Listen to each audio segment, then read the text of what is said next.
I want you to know when you are in a position where you no longer need to save. If you want to keep saving for other goals, great. I'm all for it. Let's work through a plan so you can do that. But I am going to tell you today exactly when you can start to think about when you can stop saving for retirement. You know by now I love examples. So we're going to take an example of someone who's 25 and they're going to invest until they're 65. The other assumption here is that you are going to invest $10,000 a year and you are going to get a rate of return of 8%. So after year one, you put $10,000 in, you got 8%, you now have $10,800. What does that mean? It means 92% of the increase, well, that was from your own money. That was your personal contribution of the $10,000. The other 8%, that was growth on your money.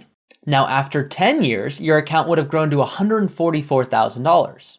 Why do I bring that up? The growth on your money is now exceeding the amount that you are investing on an annual basis. A $10,000 contribution is not as powerful as when you first put that $10,000 in because you can now grow your money at a faster rate of return by just investing well. It's less about your own personal work and effort to contribute that $10,000. It doesn't hold the same weight. After 20 years, your money would have grown to $457,000. The growth on that money is 3.6 times your actual contribution. Now, I know this is going to sound crazy, but this is the reality. After 40 years, your money that you put in, investing $10,000 every year and getting 8% would mean that you have $2.6 million. If the portfolio continues to grow by 8%, that would mean in that 40th year, that growth on your money was $208,000. Once again, just the growth on your money. The increase of market growth is 20x, 20 times your initial $10,000 contribution. Pretty amazing, I know. So why do I bring up this example? Well, why do we save? Why do we invest?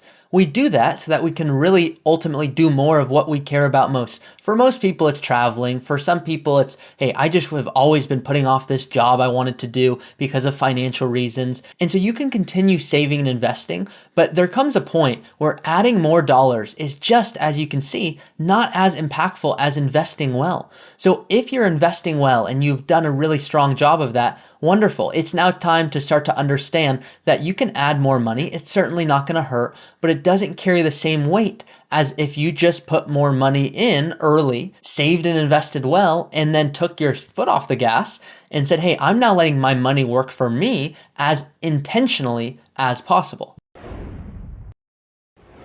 Thank you so much for watching today's video. If you don't know, I am the host of the Early Retirement Podcast, and this is what I love doing. I help people create a custom strategy to retire early. You can always reach out to me or a member of our team here at Root, and we would be happy to walk you through our planning process to show you how we can help you get more life out of your money.